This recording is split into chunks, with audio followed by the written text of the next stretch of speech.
ज्ञान पूरन सो जो घटपान, नारियल सो भक्ति हो। बिना गुरु के ज्ञान पे हो, कत को पड़ा गुण शक्ति हो।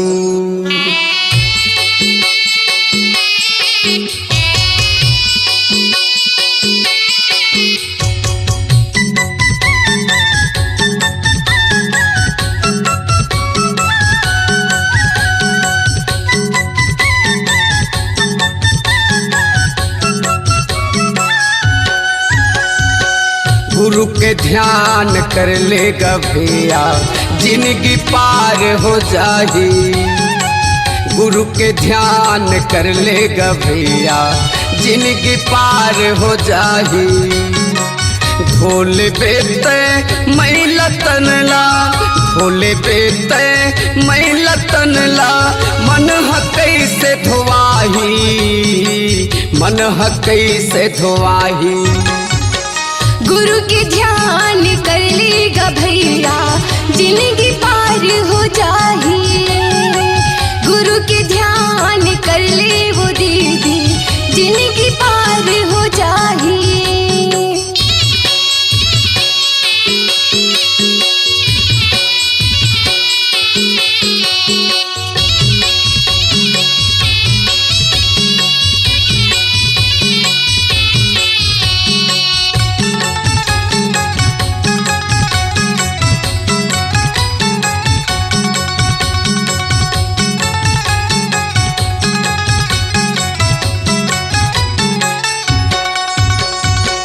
पहली ध्यान माता पिता के कर ले, जिन्हा बोलेला सिखाइच। माता पिता के कर ली सेवा, जिन्हा चलेला सिखाइस।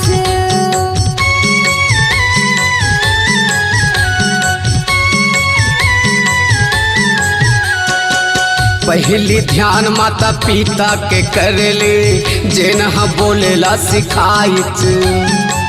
माता पिता के कर ली सेवा, जिन्हा चलेला सिखाइस। ढोल बेते मैला तनला, ढोल बेते मैला तनला, मन ह कैसे धोवाही, मन ह कैसे धोवाही। गुरु के ध्यान कर लेगा भैया, जिंदगी पार हो जाही। गुरु के ध्यान कर ले वो दीदी, जिंदगी पार हो जाही।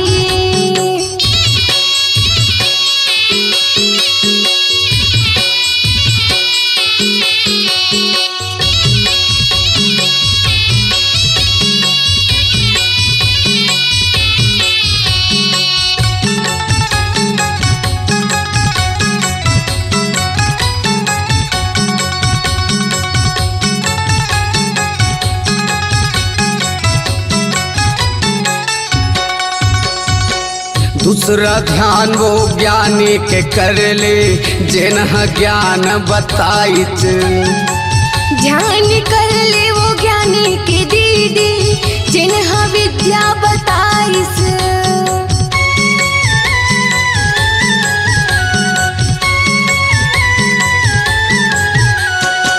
दूसरा ध्यान वो ज्ञानी के कर ले, जिन्हा ज्ञान बताइच। ध्यान कर ले वो ज्ञानी के दीदी, जिन्हा विद्या बताइस। ढोल बेते मैला तनला, ढोल बेते मैला तनला, मन ह कैसे धोवाही, मन ह कैसे धोवाही। गुरु के ध्यान कर लेगा भैया, जिंदगी पार हो जाही। गुरु के ध्यान कर ले वो दीदी, जिंदगी पार हो जाही।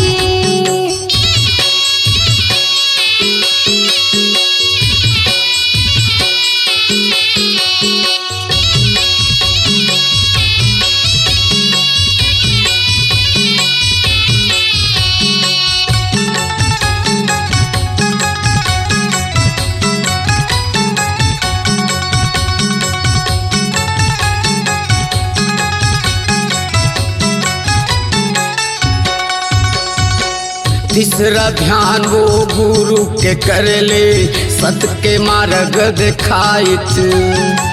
मनखे के बरोबर ऐसी बात बताइस।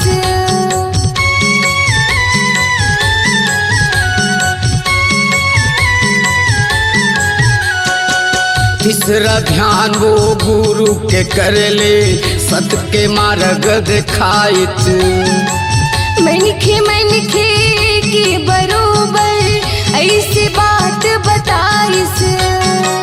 भोले बेटे मैला तनला, भोले बेटे मैला तनला, मन ह कैसे धोवाही, मन ह कैसे धोवाही।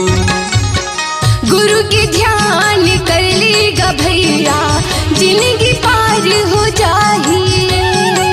गुरु के ध्यान कर ले वो दीदी, जिंदगी पार हो जाही। भोले बेटे मैला तनला, भोले बेटे मैला तनला, मन ह कैसे धोवाही, मन ह कैसे धोवाही। गुरु के ध्यान कर ले वो दीदी, जिंदगी पार हो जाही। गुरु के ध्यान कर लेगा भैया, जिंदगी पार हो जाही। गुरु के ध्यान कर ले वो दीदी, जिंदगी पार हो जाही। गुरु के ध्यान कर लेगा भैया, जिंदगी पार हो जाही।